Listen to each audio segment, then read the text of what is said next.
நம்மளையாட்டம் இருக்கவங்க வந்து ஃப்யூச்சரில் இருக்க நம்ம வயசான நம்மளும் சரி, இப்போ ப்ரெசென்ட்டில் இருக்க இளமையான நம்மளும் சரி, இவங்க 2 பேரும் மீட் பண்ணிக்கிட்டா எப்புடி இருக்குங்கிற படம் தான் வந்து இந்த லூப்பருங்கிற படம்.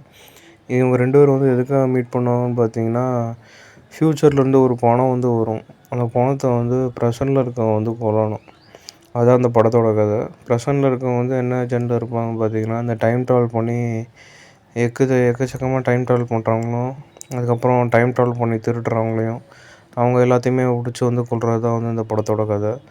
அப்படி கொன்னுட்டு இருக்கும்போது பார்த்தீங்கன்னா, தன்னோட ஃப்யூச்சர் வெர்ஷனே வந்து டைம் ட்ராவல் பண்ணி இங்கே வந்து அனுப்பிச்சி வைப்பாங்க. கை கட்டோட தான் போட்டு அனுப்பிச்சி வைப்பாங்க. அவர்கிட்ட பார்த்தீங்கன்னா, ஃபுல்லாக தங்கம், கோல்டாக இருக்கும். அவர் பின்னாடி கட்டியிருக்கும். அவர் ப்ரெசென்ட்டில் வந்து த ஃப்யூச்சரில் வந்து தன்னோட ஆளுக்கிட்ட தான் வெர்ஷன் கிட்ட தான் அனுப்புகிறாங்கன்னு தெரியும். அதனால் எல்லாத்தையும் செட்டப் பண்ணிட்டு போயிடுவார். அவரே வந்து போட்டு தள்ளுற மாதிரி